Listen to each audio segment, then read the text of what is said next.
Introduction to Saddam Hussein. Saddam Hussein, born on April 28, 1937 in Al-Awja, Iraq, rose to become one of the most significant and controversial figures in modern Middle Eastern history.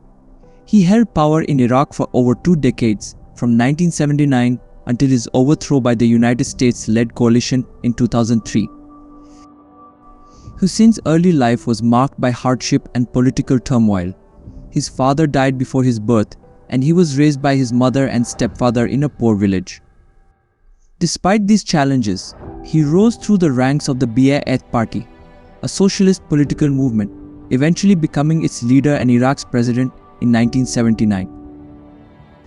A lot of people watch videos but don't subscribe to the channel, so first of all subscribe to this channel so that you get every new video. During his rule, Hussein implemented a brutal regime characterized by authoritarianism, human rights abuses, and suppression of dissent.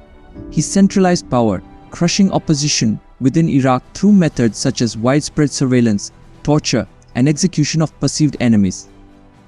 His reign was marked by conflicts, including the Iran-Iraq War 1980 to 1988 and the Gulf War 1990 to 1991, which resulted in immense human suffering and economic devastation. Internationally, Hussein's regime drew condemnation for its aggression, support for terrorism, and pursuit of weapons of mass destruction. This culminated in the invasion of Iraq by a US-led coalition in 2003, based on allegations that Hussein possessed such weapons and posed a threat to global security. Following the invasion, Hussein was captured by coalition forces, tried by an Iraqi special tribunal, and executed in December 2006 for crimes against humanity, including the killing of 148 Iraqi Shiite Muslims in the town of Dujail in 1982. Number 2. Early life and political career. Saddam Hussein, born on April 28, 1937, in the town of Al-Awja near Tikrit in Iraq, had a humble beginning. His father died before his birth, leaving his mother to raise him. His early life was marked by poverty, and he faced numerous hardships. Despite these challenges, Saddam managed to excel in school and showed early signs of leadership. He became involved in politics during his teenage years, joining the Arab Ba'ath Socialist Party in 1957. The Ba'ath Party advocated for Arab unity and socialism, and Saddam quickly rose through its ranks. In 1959, Saddam participated in an assassination attempt against Iraqi Prime Minister Abd al-Karim Qasim, but the attempt failed and he fled to Syria. He later moved to Egypt, where he continued his political activities and received military training. Saddam returned to Iraq after the Ba'ath Party seized power in a coup in 1968. He quickly established himself as a key figure within the party and rose to prominence within the government. In 1979, he became the president of Iraq after consolidating power within the Ba'ath Party. During his time in power, Saddam Hussein implemented authoritarian policies, suppressing dissent and opposition through violence and intimidation. His regime was marked by human rights abuses, including the use of chemical weapons against Kurdish civilians during the Iran-Iraq War and the brutal suppression of uprisings against his rule. Saddam's aggressive foreign policy, including the invasion of Iran in 1980 and Kuwait in 1990, led to international condemnation and military intervention. In 2003, a U.S.-led coalition invaded Iraq, ultimately overthrowing Saddam's regime. After his capture by US forces later that year, Saddam Hussein was tried by an Iraqi court and sentenced to death. He was executed by hanging on December 30, 2006, bringing an end to his decades-long rule and reign of terror in Iraq. Number 3. The reign of Saddam Hussein. The reign of Saddam Hussein was characterized by authoritarian rule and widespread human rights abuses.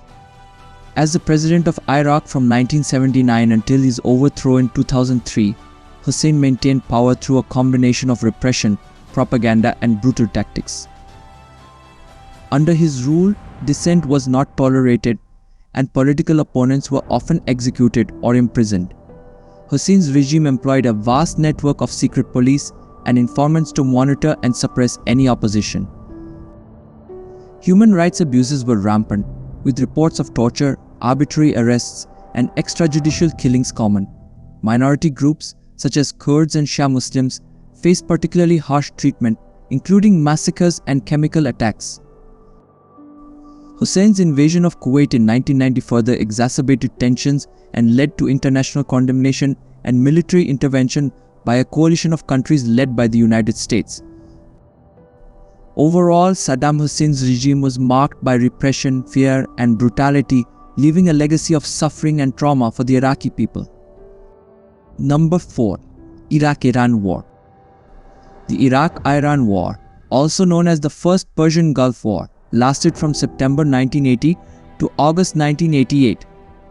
One of the key figures in this conflict was Saddam Hussein, the president of Iraq at the time. The war began when Iraq, under the leadership of Saddam Hussein, invaded Iran, seeking to take advantage of Iran's post-revolutionary chaos and weaken its new government. The reasons behind Iraq's invasion included territorial disputes, fears of Iran's revolutionary fervor spreading to Iraq's Shia population, and a desire to gain control over the Shatt al-Arab waterway. Saddam Hussein believed that a quick and decisive victory over Iran was achievable, but the war dragged on for 8 years, becoming one of the longest and bloodiest conflicts of the 20th century. Both sides suffered heavy casualties, and the war had devastating economic and social consequences for both countries. Despite initially making some territorial gains, Iraq found itself facing fierce resistance from Iran. The conflict eventually settled into a stalemate, with neither side able to achieve a decisive victory. International powers, including the United States and Soviet Union, became involved in various capacities, providing support and arms to both sides at different points during the war. Saddam Hussein's leadership during the war was marked by brutality and ruthlessness. He used chemical weapons against Iranian forces and Kurdish civilians, resulting in significant civilian casualties and widespread condemnation from the international community. In August 1988, a ceasefire was brokered, bringing an end to the fighting. The war left both countries economically weakened, socially scarred, and politically unstable. Saddam Hussein's ambitions for regional dominance were thwarted, but the conflict also left a legacy of bitterness and hostility between Iraq and Iran that continues to shape the geopolitics of the Middle East to this day. Number 5. Gulf War and international isolation. Saddam Hussein's Gulf War invasion of Kuwait in August 1990 led to significant international isolation for Iraq. The invasion prompted immediate condemnation from the international community, including the United Nations Security Council (UNSC), which passed a series of resolutions demanding Iraq's withdrawal from Kuwait. The international response to Iraq's aggression was swift and decisive. A coalition of countries, led by the United States, launched Operation Desert Storm in January 1991, with the primary objective of liberating Kuwait. This military intervention further isolated Iraq on the global stage. The Gulf War inflicted significant damage on Iraq's economy, infrastructure, and military capabilities. Following Iraq's defeat in the war, the UNSC imposed harsh economic sanctions on the country, further deepening its isolation. These sanctions severely restricted Iraq's ability to trade and access vital resources, exacerbating the suffering of its population. Moreover, Saddam Hussein's authoritarian regime and brutal suppression of dissent further isolated Iraq from the international community. Human rights abuses, including the use of chemical weapons against Iraqi Kurds and Shia Muslims, drew widespread condemnation and reinforced Iraq's pariah status. Throughout the 1990s and early 2000s, Iraq remained largely isolated diplomatically and economically due to its aggressive actions, defiance of international law, and human rights violations under Saddam Hussein's leadership. This isolation persisted until the U.S.-led invasion of Iraq in 2003, which toppled Saddam's regime but also plunged the country into further chaos and instability. Number 6. Weapons of mass destruction. Saddam Hussein's alleged possession of weapons of mass destruction (WMDs) was a highly contentious issue that played a significant role in the United States' decision to invade Iraq in 2003. The primary justification put forth by the US government at the time was the belief that Saddam Hussein's regime possessed and was actively developing WMDs, including chemical, biological, and potentially nuclear weapons. However, after the invasion, no substantial evidence of active WMD programs or stockpiles was found. This led to widespread criticism and controversy regarding the intelligence that had been used to justify the invasion. The absence of WMDs undermined the credibility of the Bush administration and fueled accusations of misleading the public and the international community. Subsequent investigations and inquiries into the intelligence failures concluded that the evidence presented to justify the invasion was flawed, based on unreliable sources, and misinterpreted. The lack of WMDs in Iraq became a focal point for critics of the war, both domestically and internationally, and remains a subject of debate and scrutiny in the realm of foreign policy and intelligence analysis. Number 7. Fall of Saddam Hussein. The fall of Saddam Hussein refers to the events surrounding the overthrow of Iraqi dictator Saddam Hussein's regime.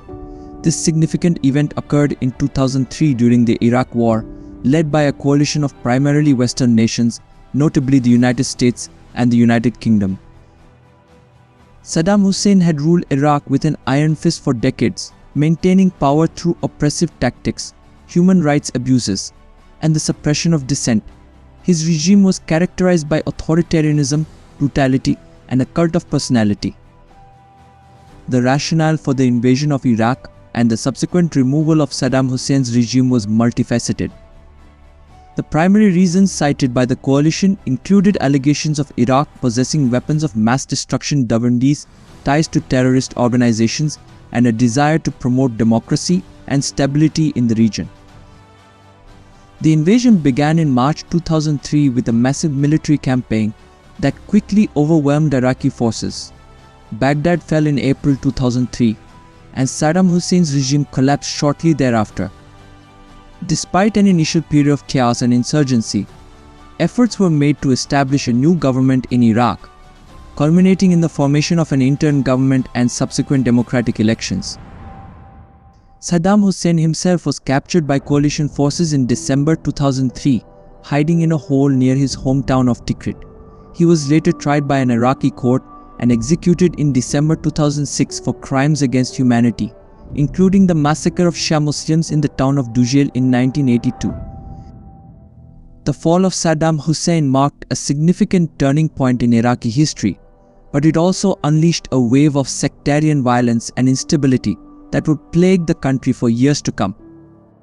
The consequences of his regime's downfall continue to shape the political landscape of Iraq and the broader Middle East region to this day. Number 8. Death. Saddam Hussein, the former president of Iraq, was executed on December 30, 2006, after being convicted of crimes against humanity by an Iraqi court. He was hanged in Baghdad. His execution marked the end of a controversial and tumultuous chapter in Iraqi and Middle Eastern history, as Saddam Hussein's rule was characterized by authoritarianism, brutality, and conflict both within Iraq and with neighboring countries. His death further exacerbated the sectarian tensions and instability that plagued Iraq during that time. Thanks for watching. Yes.